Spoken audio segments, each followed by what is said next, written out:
We've been talking a lot about smartphones, and actually we're going to talk about a project we're in the midst of where we're looking at the double-edged sword of smartphone use on in-store decisions.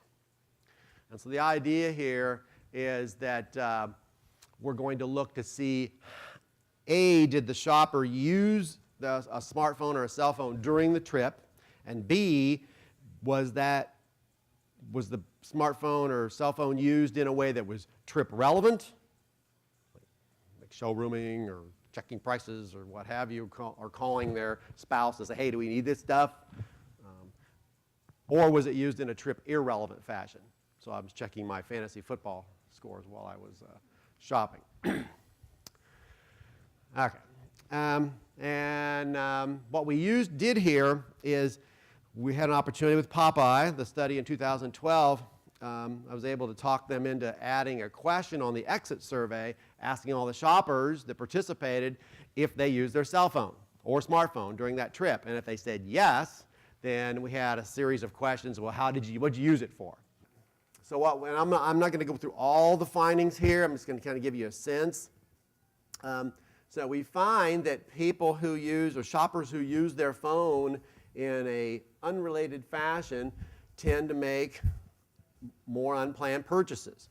And it's not a minor thing. It goes from a little under 5 to 5.6, so 10% more unplanned purchases more made by shoppers who use their phone in a trip irrelevant fashion. And then we had a lot of covariates. How long were they in the store? What was their impulsiveness? How many purchases they had? Age, income, etc. So that's one.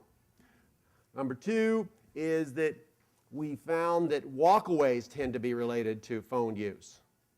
So shoppers who use their phone either in a trip relevant or trip irrelevant way tended to forget to buy things or just not carry through with things. That's the key thing, because I would argue that the people who use their, and we don't know, we're going to follow this up, the shoppers who use their phone in a trip-related way may have found, oh, the price is cheaper at Costco than it is in this grocery store, so I'm not going to buy it. Whereas these guys, so I was fooling around and I forgot to buy some things. That's my hypothesis. And we want to follow this up to really get a little more visibility into why both of these types of smartphone use tend to increase the probability of failing to carry through unplanned purchases. That's pretty interesting. So where we are right now is that it looks like smartphones do have an impact on in-store decision behavior. And what we'd like to follow up with is another study that looks at a couple things. One is, let's say I was fooling around with my phone and didn't buy some things. And it's really on me because I was fooling around with my phone, so it's my fault.